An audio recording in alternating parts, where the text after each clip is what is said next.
안녕하세요, 여러분. 이번 주에는 역사적인 일이 있었습니다. 미국이 피봇을 했죠. 금리를 내렸습니다. 그래서 오늘은 이 피벗 얘기, 그리고 앞으로 어떻게 될 것인가를 짚어보겠습니다. 자, 미국이 2년 6개월 만에 통화정책 완화로 선회했습니다. 2022년 3월에 금리 인상 시작해서 2024년 9월 이번 주 수요일에 금리 인하로 방향 전환하면서 긴축 사이클을 종료했습니다. 2년 반에 걸친 인플레와의 전쟁, 연준의 승리로 일단 결론이 난 겁니다. 자, 금리 인하를 기준으로 보면 2020년에 코로나 대응한다고 금리 인하를 했어요. 그리고 나서 4년여 만에 첫 금리 인하 단행한 겁니다. 역사에 남을만 하죠. 최소한 미국 경제사에는 남을 겁니다. 자, 그런데 금리 인하 자체가 뉴스가 아니었어요. 더 큰 뉴스가 인하 폭이었습니다. 금리를 내렸는데 한꺼번에 50bp나 내렸어요. 정보 컷을 한 겁니다. 그래서 5.25에서 5.5% 사이에 있던 미국 기준금리가 4.75에서 5% 사이로 통큼 내려앉았습니다. 눈으로 봐도 이 50bp 인하라는 게 상당히 큰 거 보이죠? 금리 결정하기 일주일 전만 해도 예상은 25bp였어요. 그런데 갑자기 50bp 인하설이 급물살을 타더니 이후로 팽팽한 접전이 벌어졌죠. 자, 25bp 찬성하는 사람들은 어떤 근거로 찬성했냐? 50bp를 한꺼번에 내리면 지금 미국 경제가 나쁘다는 잘못된 시그널을 줄 위험이 있다. 시장을 불안에 빠뜨릴 수 있다. 그리고 실제로 경제가 나쁘지도 않은데 50bp 한꺼번에 내리면 인플레가 다시 반등할 위험이 있다. 왜 이런 위험을 감수하냐? 일단 처음은 25bp로 가자. 이런 주장이었어요. 반대로 50bp 찬성파는 소프트 랜딩을 확실히 할 필요가 있다. 미국 경제 침체로 안 들어간다라는 자신감을 심어줘야 된다. 그리고 금리 인상할 때 굉장히 가파르게 하지 않았느냐. 그런데 인하할 때 25bp 하게 되면 효력이 안 날 거다. 처음부터 50bp로 가자. 메시지를 분명히 하자. 이런 얘기를 한 거예요. 사실 첫 번째 금리 인하인데 그 폭이 25bp가 됐던 50bp가 됐던 뭐가 그렇게 중요하겠습니까? 올해 내에 전체 인하 폭을 얼마로 가져갈 거냐. 이게 훨씬 더 중요한데도 첫 번째 금리 인하 폭만 갖고 일주일 내내 공론을 벌렸어요. 그리고 결과는 50bp 인하로 나온 겁니다. 자, 25bp 캠프에서는 첫 번째 금리 인하를 50bp 폭으로 내리면 경기 침체가 온다. 지금까지 쭉 그랬다. 이런 얘기를 했어요. 사실 말이 안 되는 얘기죠. 금리 인하라는 게 경기 부양을 하겠다는 거고 그것도 큰 폭으로 금리 인하를 하면 경기 부양이 돼야지 어떻게 경기 침체가 올 수 있냐. 말이 안 되는 건데 왜 이렇게 주장을 했냐. 21세기 들어서 미국 경기 침체 3번 있었습니다. 2001년, 2008년, 그리고 2020년 이렇게 3번 있었는데 다 첫 번째 금리 인하를 50bp로 했어요. 코로나 때는 여기입니다. 이거는 2019년에 일상적인 금리 인하였고 코로나 맞아서는 50bp 내렸고 그리고 나서 열흘 있다가 그 2배 100bp 1%포인트 내렸습니다. 자, 처음부터 전복 컷을 단행한 이유는 경제 상황이 심각했기 때문이죠. 경기 침체 올 것 같으니까 금리 크게 내린 겁니다. 다시 말해서 상황이 안 좋을 때 쓰는 방법이 50bp 인하다. 지금 그렇지 않은데 왜 50bp 내리겠다는 거냐 이런 얘기였어요. 자, 그래서 시장은 50bp 인하에 대해서 어떻게 반응했느냐.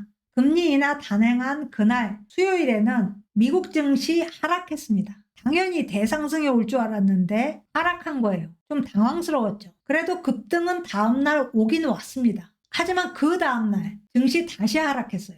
역사적인 피봇이 이루어진 날, 그것도 큰 폭으로 금리를 내린 날, 미국 증시가 당일에 주춤했고 다음날 급등했고 3일차에 다시 주춤했습니다. 왜 이런 반응이 나타났을까? 당연히 전복컷은 최고의 뉴스긴 했어요. 그런데 환호와 함께 불안감도 엄습했습니다.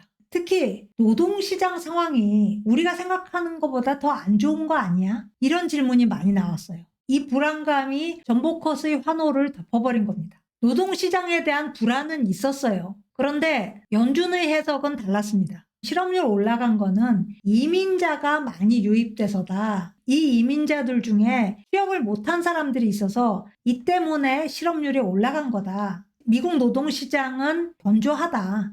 파월 연준 의장이 바로 지난달 잭슨홀 컨퍼런스에서도 이 점을 분명히 했습니다. 그런데 최근에 다른 내용의 보고서가 나왔어요. 미 의회 예산국이 보고서를 냈는데 이민자 폭등은 없었다. 불법 이민이 급등하긴 했는데 이 사람들은 고용 통계에 반영이 안 됐다. 그러니까 고용 통계에 반영된 이민자들은 합법 이민자와 유학생 중에 템퍼러리 워크 퍼밋을 가진 사람들이다. 이 사람들의 수는 늘지 않았다. 그러니까 실업률이 올라간 거는 합법적인 이민자 그리고 미국 국민들 사이에서 실업이 늘었기 때문이다. 이렇게 얘기를 한 거예요. 이 보고서 나오자마자 전복컷 단행한 거 보면 노동시장이 심각하구나. 그거 막아보려고 전복컷 한 거구나. 이렇게 해석을 한 겁니다. 그러니 랠리가 나오기 힘들었죠. 자, 그러면 다음 날은 왜 대반등을 했느냐? 파월 의장의 수요일 컨퍼런스에서 나온 리캘리브레이션이라는 발언 때문이었어요.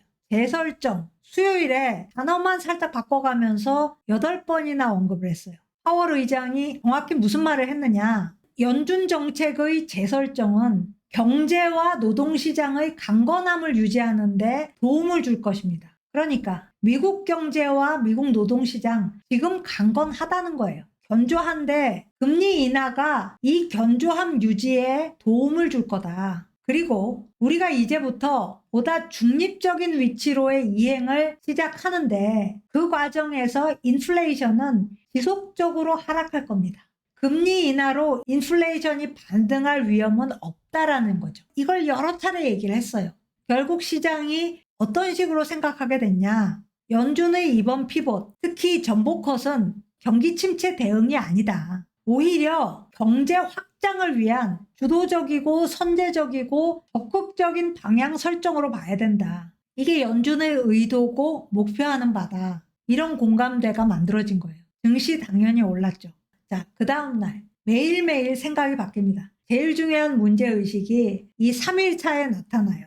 자, 파월 연준 의장이 중립적인 수준의 금리로 가겠다. 이렇게 얘기를 했어요. 그럼 이전에는 뭐였냐? 제약적인 수준의 금리였습니다. 경제를 제약할 정도로 높은 금리였어요. 그런데 이걸 중립적인 수준까지 끌어내리겠다. 중립금리라는 것, 알스타라고도 하는데 이거는 경기를 과열시키지도 않고 그렇다고 냉각시키지도 않는 딱 적당한 금리 수준입니다. 금리라는 게 돈의 가격이잖아요. 중립금리라는 거는 자본의 가격입니다. 자본의 수요와 자본의 공급이 딱 맞아떨어지는 이 점이 중립금리예요. 그러면 우리가 질문을 해야 되는 거죠. 제일 중요한 질문. 그게 얼만데? 몇 퍼센트가 중립금리인데? 우린 이걸 알고 싶은 거예요. 자, 그런데 중립금리도 변합니다. 움직여요. 고정돼 있는 게 아니에요. 그런데 이 움직임이 비교적 완만합니다. 천천히 움직여요. 그런데 예외적으로 급격히 움직일 때가 있었습니다. 글로벌 금융위기 때. 그때 중립금리가 급락하고 회복을 못했습니다. 초저금리 계속 유지됐어요. 중립금리 1%를 하회했습니다. 그런데 이 낮게 움직이던 중립금리가 조금씩 올라가고 있어요. 근데 이게 추정일 뿐. 가장 최근 추정, 현재 2021년을 돌이켜보면서 추정한 겁니다. 중립금리 추정 모델 2개를 돌렸는데 둘 다 비슷하게 나오고 있죠. 자, 문제는 현재의 중립금리를 우리가 알 방도가 없다. 중립금리라는 거는 실시간 파악이 불가능하다. 이겁니다. 그래서 중립금리 대신에 연준의 장기적 금리 전망을 한번 사용해 보겠습니다. 이번 주 수요일에 금리 전망 나왔어요. Summary of Economic Projection. 여기에 따르면 장기적 금리 2028년 이후 금리 전망 2.9%입니다. 직전 전망이 6월에 있었는데 2.8%였어요. 그러니까 6월에 비해서 9월 전망 0.1%포인트밖에 안 올랐네. 이렇게 볼 수도 있습니다. 하지만 지난 1년여를 놓고 보면 꽤 올랐어요. 2.5%에서 2.9%로 오른 겁니다. 만약에 이 2.9%가 중립금리다. 이렇게 가정해보면 모든 중립금리는 실질금리입니다. 그러니까 인플레 때문에 화폐 가치가 하락해서 부풀려진 부분, 실질이면 이거는 빠져요. 만약에 이 2.9%가 중립금리다. 그러면 목표 인플레 2%를 여기에 더해줘야 됩니다. 그러면 4.9%가 되겠죠. 뭐 이게 시중금리거나 또는 기준금리거나 이렇게 볼 수 있을 텐데 4.9%? 문제는 이 4.9%에 이미 도달했다는 거예요. 이번 주에 금리 내리면서 4.75에서 5% 사이가 됐잖아요. 그러면 4.9% 이미 왔습니다. 더 이상 내릴 게 없어요. 말이 안 되죠. 이제 방금 금리 인하 시작했는데 다 왔다. 더 내릴 데가 없다. 이건 말이 안 됩니다. 그러면 이 장기적 금리 전망, 이게 실질이 아니라고 가정을 해봐요. 그러니까 시중금리거나 연준 기금금리라고 가정을 하면 여기에서 이번에는 목표 인플레 2%를 빼야지 중립금리가 됩니다. 0.9%가 된다는 얘기예요. 이것도 말이 안 돼요. 중립금리가 0.9%라는 얘기는 글로벌 금융위기 이후 초저금리 시대로 회귀한다는 얘기랑 다를 게 없잖아요. 중립금리가 높다고 해서 좋은 거 아니고 낮다고 또 좋은 거 아닙니다. 하지만 일반적으로 중립금리라는 건 자본의 수요와 공급이 만나는 점이기 때문에 중립금리가 낮다라는 거는 성장을 별로 안 한다는 거예요. 안정적이긴 하지만 경제가 성장을 안 합니다. 그러니까 너무 낮으면 안 돼요. 0.9%는 너무 낮습니다. 우리가 원하는 중립금리가 아니에요. 여기로 갈 가능성도 높지 않아요. 이게 무슨 말이냐면 지금 우리가 중립금리라는 것이 얼마다라고 수정 못한다는 겁니다. 우리가 그걸 갖고 있지 않아요. 우리 손 안에 없어요. 그런데도 우리가 아는 거는 있습니다. 중립금리가 초저금리 때보다는 확실히 상승했어요. 글로벌 금융위기 이전으로 가지는 않았지만 초저금리 시대 때보다는 높아졌습니다. 파월 의장도 이번 주 수요일에 그런 얘기 했습니다. 중립금리가 아마도 상당히 높았을 수 있다. 파월 의장이 지난번까지만 해도 중립금리 얘기는 질문이 나오면 극구 회피했는데 이번에는 본인이 먼저 얘기를 했습니다. 여러 번 얘기를 했어요. 미국만 중립금리가 상승한 게 아닙니다. 유럽도 상승했다고 보고 있어요. 유럽은 청정에너지, 디지털 인프라, 국방에 막대한 투자를 하고 있는데 그만큼 자본 수요가 있다는 거죠. 자본 수요가 올라가니까 중립금리도 오른 겁니다. 유럽중앙은행에서 이런 얘기가 나오고 있어요. 자, 그 외에도 중립금리에 영향을 주는 여러 가지 요인들이 있습니다. 적자재정 초기에는 돈을 막 퍼부으니까 금리가 내려갈 수 있어요. 자본 공급이 풍부해지니까. 그런데 적자재정이 계속돼서 이 부담이 커지면 오히려 금리가 올라갈 수 있습니다. 고령화도 일단 초기에는 평균 수명이 늘어나는 거잖아요. 그러면 개인들이 축적하는 돈이 많아집니다. 사회 차원에서는 자본이 늘어나는 거예요. 이건 좋은 건데 고령화의 동전의 뒷면 저출산이랑 결합이 되면 자본 수요가 줄어듭니다. 투자할 데가 없어져요. 자본 공급은 많이 되는데 써줄 데가 없다. 중립금리 내려가겠죠. 탈글로벌화도 일단 경제성장을 저해할 수 있어요. 하지만 경제 블록화를 뛰어넘기 위해서 극복하기 위해서 국내 투자를 많이 한다. 그러면 중립금리 올라갈 수 있죠. 생산성 향상은 제일 좋은 카드입니다. 생산성이 향상되면 경제가 좋아지는데 인플레는 안 생겨요. 산출물도 그만큼 많아지기 때문입니다. 그래서 나라마다 제일 원하는 게 생산성 향상이죠.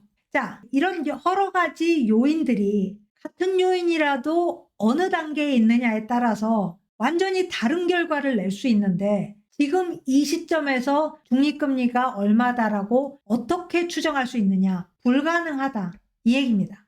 이것뿐만 아니에요. 심각한 문제 또 있습니다. 이번 완화 사이클은 과거에 비해서 금리를 낮출 수 있는 여지가 작습니다. 지금까지 금리 인하라는 것은 언제 시작하느냐? 우리가 앞에서도 봤지만 경기 침체 징후가 나타나면 그때 황급히 시작해요. 그런데 이번에는 경기 침체 징후가 전혀 없는데도 금리 인하 시작했습니다. 그만큼 시작점이 불안정한 거예요.